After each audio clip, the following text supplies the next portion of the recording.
निराधाराच्या लाभार्थ्यावर उपासमारीची वेळ.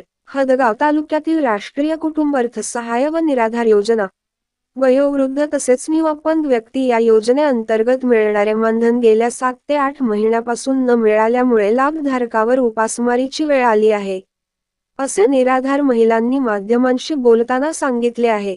तसेच त्यांचे कुटुंबात कोणीही कमावते व्यक्ती नाहीत, त्यामुळे त्यांच्या हाल अपेष्टा होत आहे. तहसील कार्यालयाचे खेटे मारून लोक बेजार होत आहेत. तहसील कार्यालयाच्या पायऱ्या झिजवत आहेत. काही लोकांचा उदरनिर्वाह हा ह्याच मानधनावर अवलंबून आहे. त्यांना मानधन न मिळाल्यामुळे ह्या लोकांवर उपासमारीची वेळ आली आहे.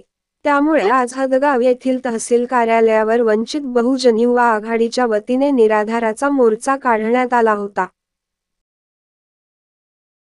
आमच्या पगारी नाहीत. आमच्या पगारी लाडक्या बहिणी सुरू झाल्या तशा आमच्या पगारी उरकली आता. त्याच्यामध्ये 2 महिन्याच्या भेटल्या आम्हाला. आता पगारीत नाहीत आम्हाला, म्हणून याच्यासाठी आम्ही आलो. उपासमारी म्हणजे आम्हाला का काम होईना, काही होईना, काम होईना. आम्ही घरी बसून खाणार लोक. 6 महिने झाले, म्हणजे 2 महिन्याच्या भेटल्या आणि त्याच्यावर काही भेटल्या नाही. मी रोज जकींच्या घरी जातो, बापू कवा होते पगार असं म्हणतो आम्ही रोज. आम्हाला पगारी नाही त्या मनुष्यानी.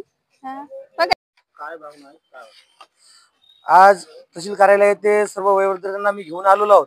त्याच्या पगारी 6 ते 8 महिन्यापासून पगारी नाहीत. त्यांना उपासमारीची वेळ आलेली आहे. ते रोज तहसीलच्या गेटला येऊन जातात. त्यांना हीच निराशा मिळून जाते की आज येतील उद्या येतील. आज जवळपास 8 महिने झाले अर्थसहाय्य कुटुंब अर्थसहाय्य निराधार वयोवृद्ध आणि नवीन अपंगाच्या कोणत्याही पगारी झालेला नाहीत. मी समितीला विनंती करतो, कृपया जर होत नसेल तर करू नका. या पूर्ण वयोवृद्ध निराधार माणसाला आशेवर ठेवण्याचं काम करू नये.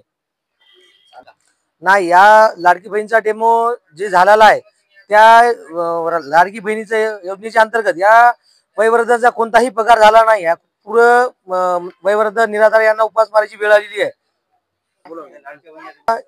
जे आज माझ्यासोबत जे वयोवृद्ध महिला आलेल्या आहेत त्यांच्या 600 रुपये महिन्याच्या पगारी तेव्हापासून आहेत. ते आतापर्यंत त्यांच्या पगारी झालेल्या नाहीत. ते पूर्ण जुने अजून हयात प्रमाणपत्र देऊन बी त्यांच्या पगारी चालू झालेल्या नाहीत. तहसीलदार मॅडमला माझी विनंती आहे, कृपया सर्वांच्या पगारी लवकरात लवकर चालू करावा. अन्यथा मला या पूर्ण वयोवृद्ध निराधार सर्व लाभार्थ्यांचा इथं जन आक्रोश मोर्चा काढावा लागेल.